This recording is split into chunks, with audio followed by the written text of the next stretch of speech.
Hey you guys, welcome to another episode of Recast. This is a podcast series I've been wanting to do where I bring on other content creators and just talk about Kingdom Hearts and other topics we're interested in. Today I have Lunar Lux joining me. What is going on, everybody? I'm Lunar Lux. I am a content creator on YouTube. I mainly cover Kingdom Hearts and Smash Brothers content, but who knows what's going to happen in the future? Maybe something else like everybody else. So yeah. So with these podcasts, I kind of like to start with not an icebreaker, but kind of an icebreaker actually. So what's in Kingdom Hearts 3? What's your favorite form change? My favorite form change has got to be Nano Arms, because Big Hero 6 is my favorite Disney movie of all time, even though the world is very, it's very controversial. People say that there wasn't a lot of love and effort put into it. The Keyblade's my favorite Keyblade, the transformation, everything, the way it sort of calls back to like Hyper Hammer and all the other Keyblades and the Nano bots sort of take the form of the other transformations. I love it, and it was cool. And again, favorite Keyblade design, so form change obviously is my favorite. Yeah, it was really cool. It kind of showed what like a more fluid version of like Keyblade switching would be. Of course. And what's your favorite world in Kingdom Hearts 3? My favorite world in Kingdom Hearts 3 is probably the Tangled world and Kingdom of Corona. And the reason why is because I know this sounds really weird, but I never actually watched Tangled. So it was sort of like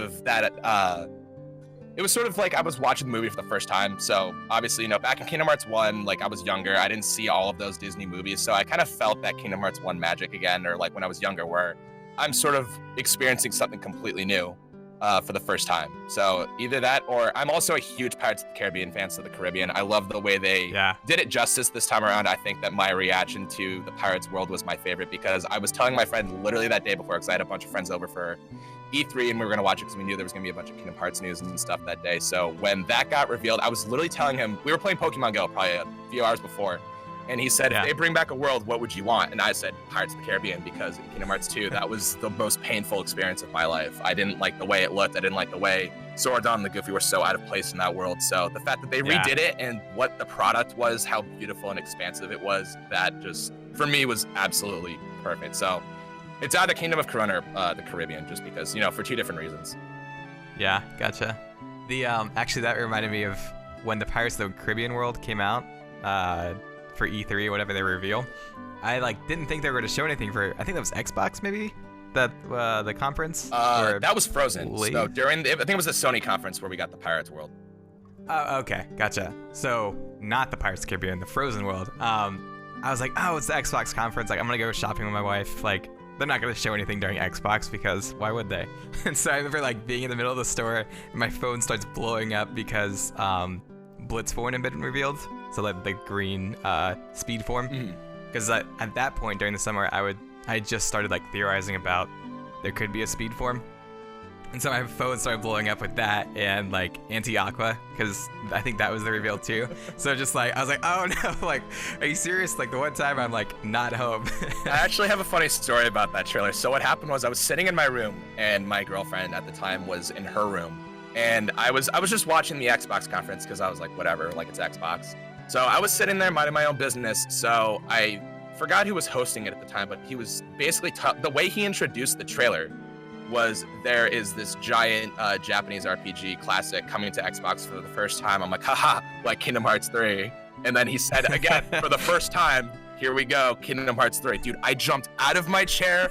OBS wasn't open. My mic was on the floor. I was like, oh my God, what's going on? What's going on? So I saw that Frozen got revealed. I'm like, oh my God, what is going on? I had no idea what was going on. So I panicked. I closed it. I waited for it to get posted, and then I reacted to it that way.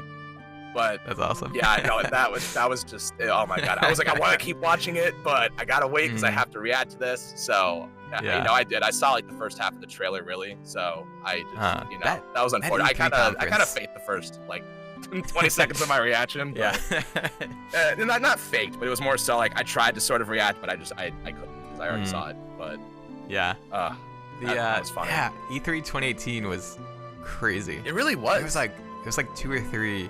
Was it 2 trailers, I think? For it? But it was 3 trailers, but one of them was kind of a combination of stuff we got the day before with the orchestra trailer, so we didn't really. Right. So that's sort of what it was. Oh, that was crazy. Yeah. Man, what a time. Seriously, like, and again, that we were talking about just before this, how Kingdom Hearts 3 was the most talked about game. I mean, even above Smash Ultimate, which is crazy to think about. Really? I didn't know that. Yeah, it won a bunch of awards and stuff. I don't know if I have the picture on my desktop right now. I probably don't, but because I used it for a video a few months ago where Kingdom Hearts 3 was the most talked about. It had all these awards, like the most anticipated game of 2018. Oh, like yeah, all I that do stuff, remember most that. talked about at E3, like all that stuff. So that was really cool. I mean, I think even I remember this specifically. There were some actors from 13 Reasons Why that were literally playing the game at E3. Oh, yeah. So that was amazing. And then Marshmallow obviously got a demo, and he did a little behind the scenes thing. I was so jealous of that. I was like, no. It's actually really funny because I don't know if he was allowed to show this. I mean, clearly he did because the video didn't get taken down, but we saw like young Master Xehanort antagonizing Sora, Donald, and Goofy, Woody, and Buzz. Oh, like, when they actually get to Galaxy Toys. So I was like, was he allowed to show, like, this is all brand new. Like, is he allowed to show this? So that was really fun to watch that too. But E3 2018 just was amazing. With Smash Ultimate and Kingdom Hearts 3, that was just, that's the backbone of my channel. So that was a good time for me. Yeah, well, that's a good segue. How did you first get into Smash? Oh man, I've been playing Smash my entire life. I mean, this is obviously like before Kingdom Hearts and all that stuff. I mean, it's as old as pretty much like Pokemon for me, because I mean, fun fact, I love Pokemon. I'm huge on Pokemon. So obviously, when I was a kid, everybody had like Nintendo 64s and stuff. So I would go to my friend's house and I would play Smash 64 on, his 64.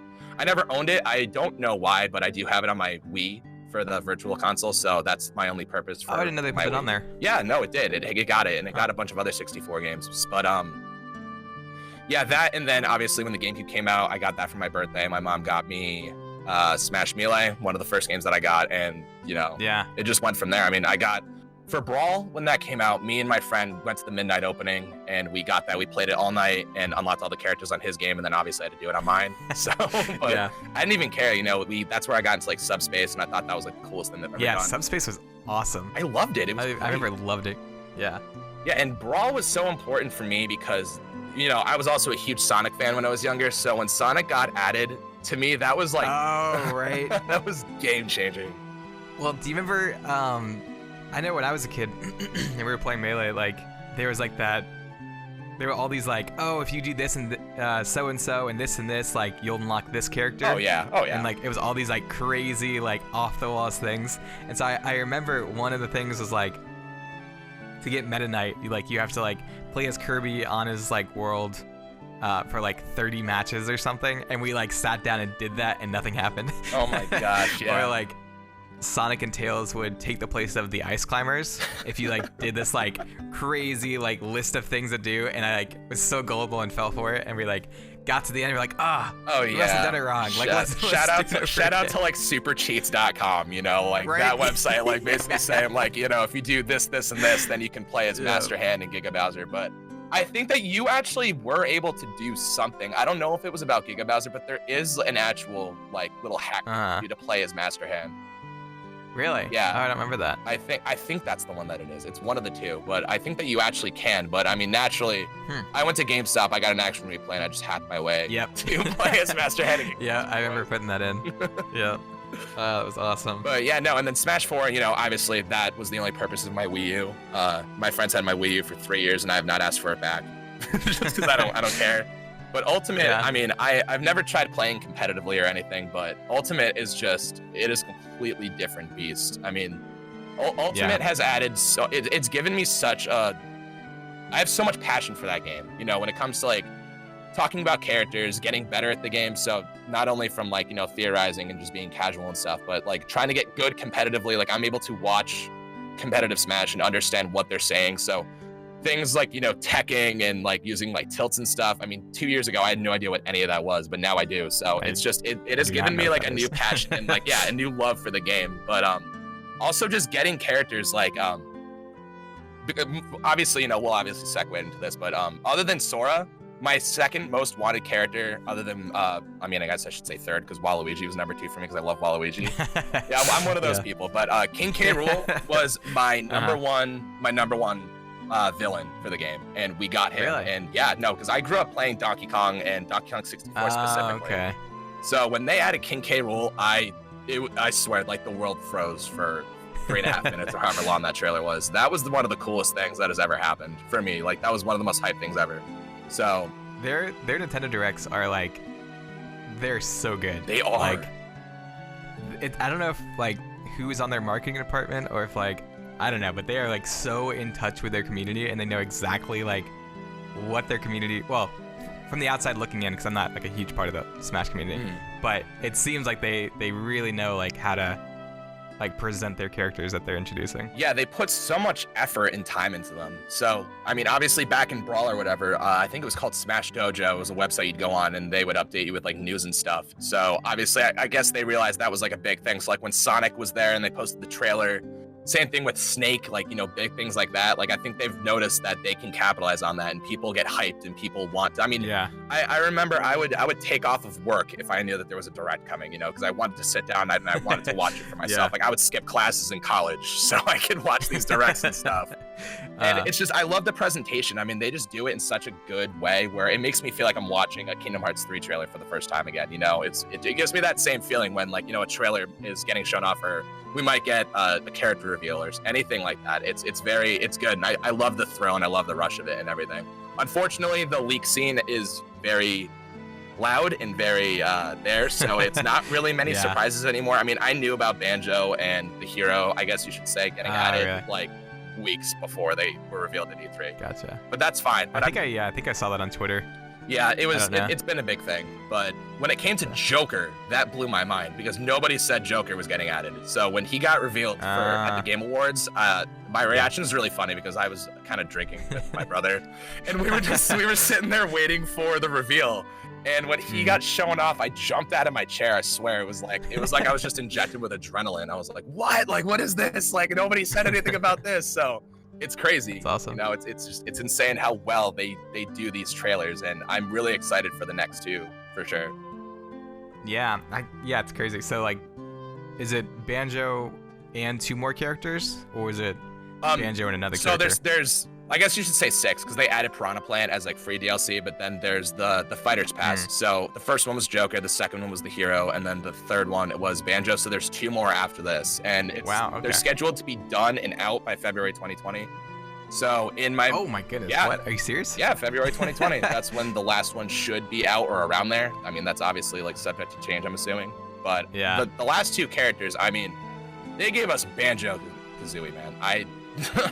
I don't know what else they could do to really top that, you know, and that's given. I don't know if they're prioritizing that or not. So, I mean, if that was their big ace up their sleeve, people might get disappointed, but I don't think they will. Because like you said, Nintendo's very in touch. They know what their fans want, and they understand that we are expecting something big after Banjo. But at this point, I think, you know, we're sort of like, well, is there really anything much bigger than Banjo that would really make, you know, as much of an impression as like Banjo did? So who knows? Yeah. We don't know. I mean, only time will tell, but I don't know.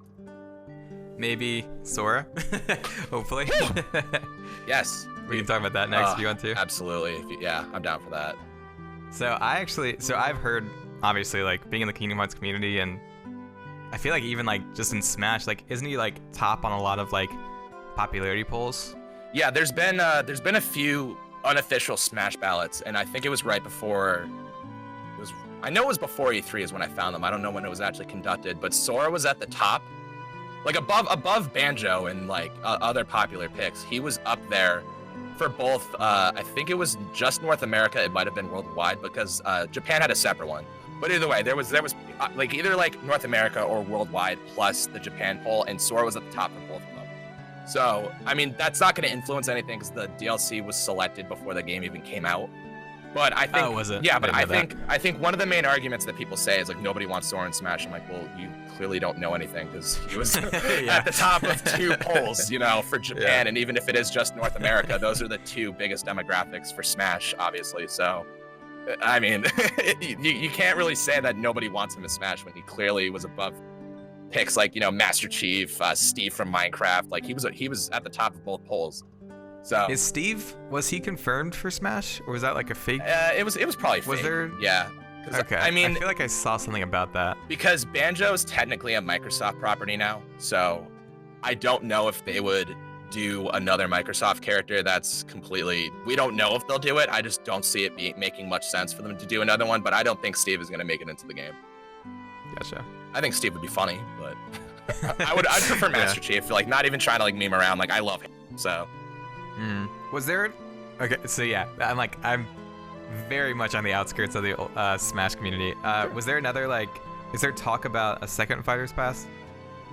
Like a season 2? Yeah, I think that they could.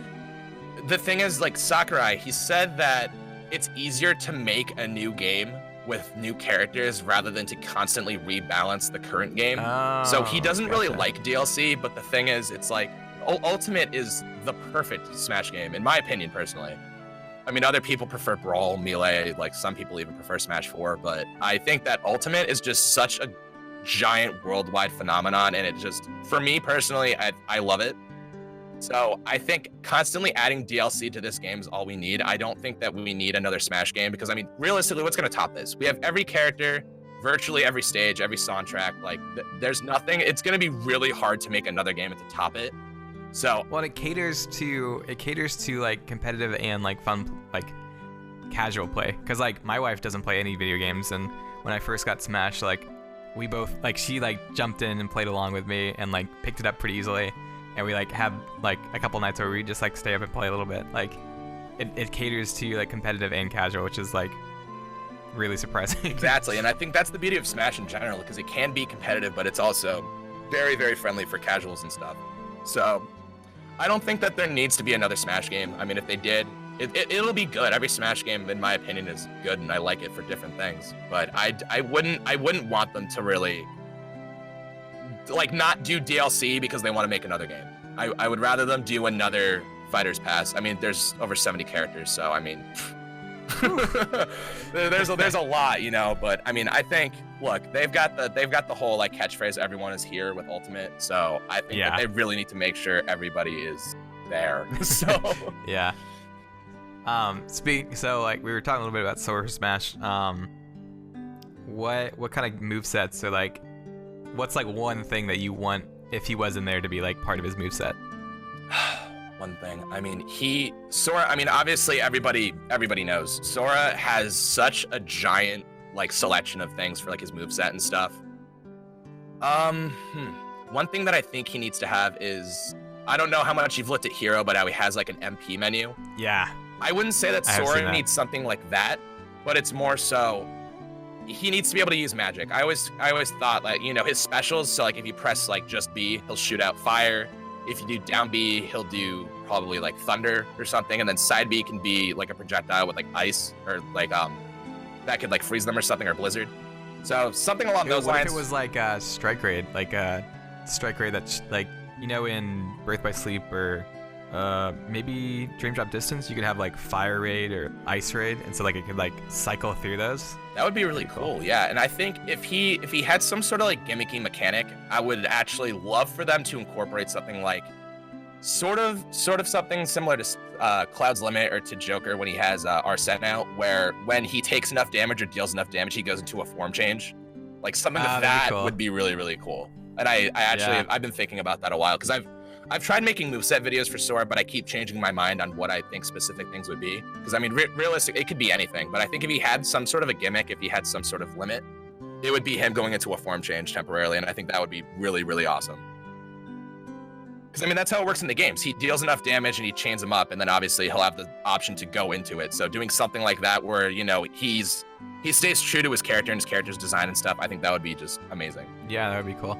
Do you think they would cycle it after, not cycle, but like model it after Kingdom Hearts 2 or Kingdom Hearts 3? I think that the default skin would probably be Kingdom Hearts 3, and then he would have an alt skin to be Kingdom Hearts 2. Yeah. I think that would be the better way to do it.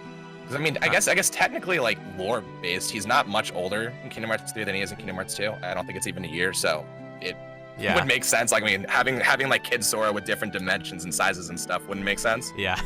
So I think Kingdom Hearts 2 and Kingdom Hearts 3, I think someone even put the render side by side. They're like pretty much identical with like height and stuff. So even though it doesn't look it, but I think it would work. Well, what we see is Kingdom Hearts 2 clothes in the very beginning, and those like still fit him, not like like Kingdom Hearts 1 and 2 changed. That'd be great. So, yeah. But who knows? So I guess his final smash could be like his Trinity attack, like right at the end of Kingdom Hearts 3. Yeah, I think doing something like that, or if it's like a cinematic of ultimate form or just some sort of like final form would be cool. I've considered doing session with Riku. Would be cool, like Riku jumps in and they start like swiping around and stuff. Yeah. That'd be cool. Oh, what about the like when they like form their two sides of their Keyblade together? Ooh, yes. That would totally work. That'd be really cool. Yeah, because again, that way you can incorporate more properties into it. And again, like one of the issues is people say like, oh, Sora can't be in without Donald and Goofy. I'm like, dude, that is not true. You do not need Disney for Sora to be Sora and for him to be a Kingdom Hearts property. And the other thing that I also like mentioned a lot is Sora is owned by Disney, and I don't think a lot of people understand the difference between Square Enix and Disney. Like, you know, they put out the games, like they develop the games, but he's owned by Disney. He's a Disney character. He's a Disney video game character. So I think that's sort of the loophole where people are like, oh, there's already the hero, no more Square Enix characters. It's like, yeah, but technically, legally, like, you know. Do you think they would let a Disney representative come in, though? Huh? Do you think they would use a Disney representative? Like, I think that they could, dude. Disney owns like 40% of the world at this point. Like, why not just throw something in Smash, you know? Yeah. But it goes so much more in depth with that. I mean, I could sit here for like an hour going into like the logistics of it, because I mean, I'm sure like a lot of people, if they do watch this, HMK made a video where he talked to I forgot what his name was, but he talked to someone who's basically, he's like head of like Disney Japan or something like that. He's like an American representative. Oh, really? Yeah, and he said like it's basically up to Square Enix, not really Disney, but realistically, like Disney owns Sora, it's not Square Enix. So yeah, it's basically just how you want to look at it. So you do Kingdom Hearts content, you do Smash content, and you kind of mentioned it a little bit before, like hinted at it, but you're trying to branch out a little bit. So, yeah, because I mean, I've been doing, because I mean, when I was younger, I did YouTube for fun, but it's not the same channel.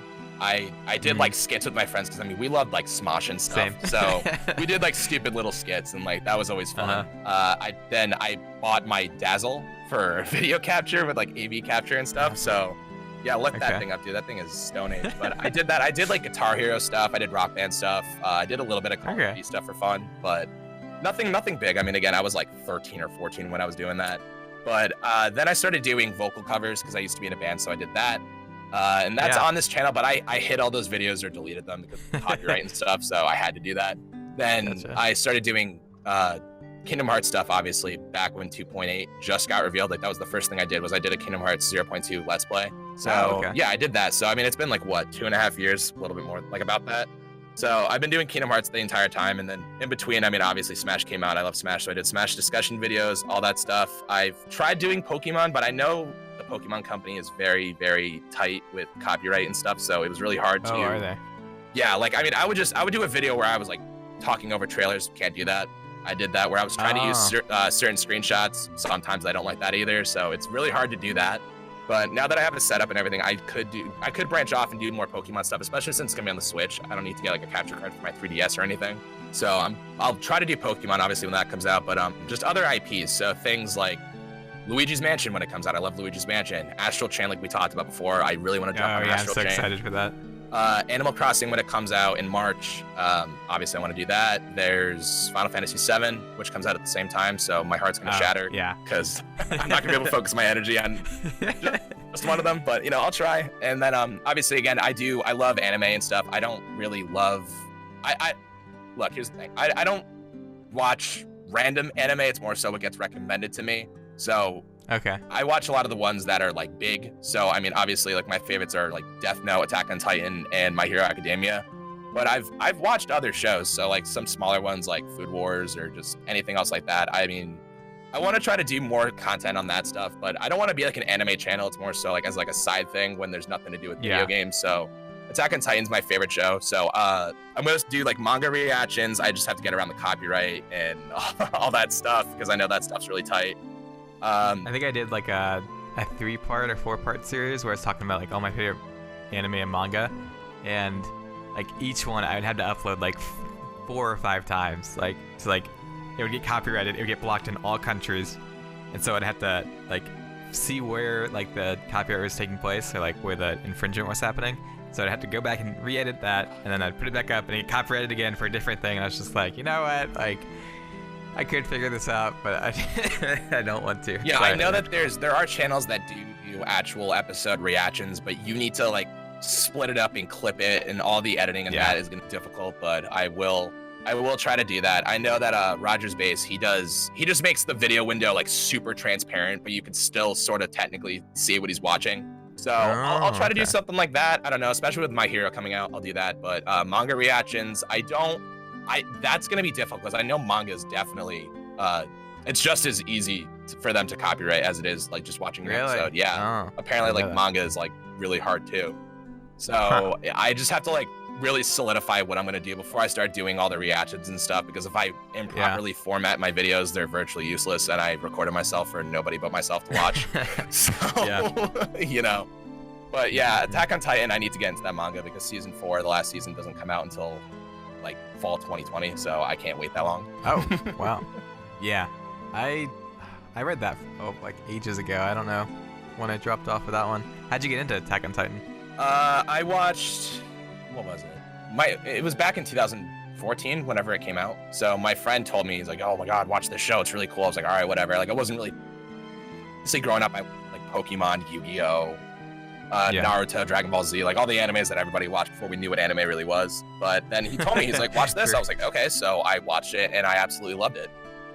And then I remember that one being like everyone, like people that never watched anime, like were getting into that show. Yeah, it's crazy good, but I think the problem was they waited so long to drop season 2 where people just sort of stopped caring about it. Because I think it was like a 3-year gap, or 2 or 3 year gap. And I think people just lost interest in it. But the thing is, season 3 came out like pretty much a year and a half later, and then this last season's about, a year and a half. So I just wish they didn't wait so long, because it is a show where I feel like if you really liked the first season enough, then you kept watching it like me. But I do have friends that are like, oh yeah, like I watched the first season, then read the manga, and then stopped. But it's at a point where, dude, it's a completely different show now, but in like the best way. Oh yeah. In the best way, and I love it. The way it evolved was really cool. Yeah. Because it started with such a simple premise. Like it wasn't like crazy. Like there's like as you get into it, like the lore gets deeper and deeper. But like the premise of it was really simple, and then like. Yeah, it was really good. Yeah, and I'm not going to talk about spoilers, obviously, because I don't want anybody on here for you to get spoiled. But all I'm saying is you find out what's in the basement, and it just... Yeah. I'm so pumped for season 4, man. I'm so pumped. That's why I got to read the manga. I can't wait, dude. But yeah, I mean, again, I was never like super into anime. It's more so if it gets recommended to me, I'll watch it. So... Yeah, my all-time favorite was, I think it's written by the same person that wrote Death Note. It's called Bakuman. Mm-hmm. Have you heard of that one? I think I might have talked to you about it. Yeah.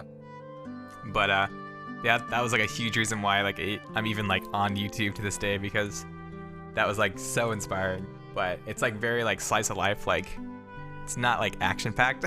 No, that's fine. So, I mean, when it comes to like shonens and just things that are really action packed, I mean, that's not even really my cup of tea. Like the things that I really like, and just like even outside of anime, like I love suspense, I love plot twists, and I like good storytelling. So that's why I love Death Note so much, because it's not really like a crazy action-packed thing. It's more so just like a battle of wits, and it's just interesting. And it's really, really cool. Death Note was so good. I know that this is like blasphemy against the anime community, but dude, I don't know why. I've tried so many times. I cannot get into JoJo. I cannot get into it. Oh, really? I haven't tried to watch it yet. It doesn't seem like a series I would enjoy. Yeah, it's not really like, I like the memes and I appreciate the memes and I appreciate, obviously what people like about it, but I don't know what it is. I can't get into it. Maybe I'm just watching the wrong episodes or trying to get into it at the wrong time, but I don't know. I can't get into it for some reason. I don't know what it is. I'll have to try again, obviously. Like if I'm going to be like an anime content creator, sort of, like I need to have an opinion, like a good opinion on it, because I know everyone loves JoJo, but I don't know what it is, man. I don't know. It's just not for me. What's the premise of it? Like what's the genre? God, I don't even, is it just like fighting? Yeah, I don't even know what the real, I don't even know what to consider it. But I don't really know that much about it. I've just tried watching like episodes, and I'm like, this just isn't really interesting to me. Yeah. So I don't know. But I mean, another anime that I really, really loved that I recommend to literally everybody is The Promised Neverland. And Promise Neverland. that one is, it's so good. It's about these kids at an orphanage that are basically getting raised for slaughter to be sold off to like monsters and stuff. So it's basically them trying to escape the orphanage and stuff. So Oh, I think I have this on my to-watch list. it's really good. It's only like 12 episodes, I think. Like it just started. Yeah. It just started airing. So it's really, it finished up in the winter, I think, but it was incredibly successful, and that was really good. And I mean, if I got to start reading the manga for that to like add more anime content to the channel once I start doing it, I will 100% do that, because that show was just amazing. Blew my mind. Have you seen Your Lie in April? You heard of that one? No. I've heard of it, but I've definitely, I haven't seen it. It's like a classical music anime. Oh, it's really cool. good. See, and again, it doesn't have to be like action-packed and crazy. If I like the show and it's good and it's cool, then I'll watch it. I mean, Food Wars is, it's nothing like that. You know, Food Wars is crazy good. I love that show. I haven't actually heard of that one. I mean, do you like Chopped? Like cooking shows and stuff? Yeah. It's like dude, it's literally just, it's Chopped for like weebs and anime fans. Like that's literally, that's literally awesome. What it is. It's so good though. Like I love it. It's crazy. It makes me hungry, dude. I've been craving ramen like every day for like like the past like 2 months of my life since I finished watching that show. Oh, I've seen this around. Okay, yeah. Yeah, Food Wars is good. I've seen memes where like they talk about like why does everything they make look so good? Yeah. I feel like I've seen like memes on Twitter about this show. Exactly. No, it's crazy good. Like I really do like it a lot. That's something else that I recommend. And then I don't know, one show that I wish that they didn't kind of mess up was Tokyo Ghoul, because I personally like I loved like regular Tokyo Ghoul, but then like the second arc of it is called Tokyo Ghoul Re. And they neglected so much of the manga, because I read the manga afterwards, and I hate that. Even if you watch season 1 and 2, like the first part where it's just Tokyo Ghoul, you're like, okay, cool, like I understand the premise of it, but like season 3 and 4, like Re, whatever you want to call it, was just, it neglected so much of the manga, and I know a lot of people didn't like it for that reason specifically. Like it was so rushed, and it was so just disappointing, because those OPs, like the music, like before, like everything is just, it's so good. But the show that really like solidified like my love for like lore and storytelling and just everything, my favorite show of all time is Avatar: The Last Airbender. Oh yeah, I used to watch that all the time as a kid. Love it. It's so good. And I mean, it's kind of like an anime, I guess. Like it's sort of, I know it's not. It's a Nickelodeon show. I think it's made by Canadians, I think. I don't even really know at this point. But it has like a lot of like anime vibes to it and stuff. And I think that was also like a really good segue for me into anime, where like it has great characters, it has great development, it has great pacing, storytelling, world building, everything is just, it's flawless. It's so good. That is, for me, that's the perfect show. And one thing that it did really well that a lot of shows kind of like miss the mark on is it ends well. It has a good ending. Yeah. You know, where I saw the last episode, like the last 5 minutes, and I was like, this was just perfect. Like this ended like the perfect way. So yeah, I think, you know, I always like, I don't know. Oh, go ahead. No, I was just gonna say, I just wish more shows would sort of like follow that example, where like you tie up all the loose ends and leave a little bit of mystery, but like you don't need another season. Because I know that they were planning on doing another season, but then they had M. Night Shyamalan completely destroy the show and make a movie out of it, and it was garbage. And that's apparently, I read an interview where like I think that's what they did. They put all the funding for the last book Air, I guess is what it was gonna be called. And they had they had a script for it and everything. They had a world base for it and like everything, and they're like, now let's just do this stupid movie that tanked. Oh man. So it's kind of unfortunate, but I don't know. Like I said, that show, it ended so perfectly, and I hope Attack on Titan does something along the lines where it just ties it all up in like a good way. Yeah, I feel like I remember reading like interviews with the author, and he seems like he had like his own idea for the manga, and I think some of the best manga that I've read, like the person that's writing it knows where it's going and knows how it's gonna end, because like they know what they need to do to like bring it towards the end goal. And so like sometimes people will be writing and it's doing well and it's popular, but like they don't have an end sight, so they just keep writing until it tanks and then they have to end it. Yeah, But, so like, that's sort of something that I was gonna actually ask you, because I know that you're into and you're reading One Piece and stuff. It's like, does it seem like there's like, because I've honestly never watched One Piece. Like I watched it when I was like younger, but I can't really remember honestly. But like, does it seem like it has that end goal in mind at all, or no? Yeah, no, for sure. Like it, like there'll be times where like things are brought up from like before, and like in manga, like it happens all the time that like Deus Ex Machina or like these coincidences that happen later on in the story that progress the plot. But for One Piece, like, there'll be things that happen before that, like, he'll bring up, like, 40, 60, 100 chapters later that, like, actually has meaning. And it's not like, it doesn't feel like it was just conjured up to, like seal off the plot or, like, seal off the arc. Like, it actually feels like it was planned, which is fascinating. And I think that's why I like that so much, is because One Piece is, I don't know, like, it seems so different from, like, normal manga or anime. Like, it just seems, all of it's, like, planned out. There's no, like, random stuff that happens or, like, coincidences that the writer just kind of brings up out of nowhere. Yeah, like, so all of it's the opposite connected, of which Kingdom is really Hearts, cool. what you're saying. Oh, man.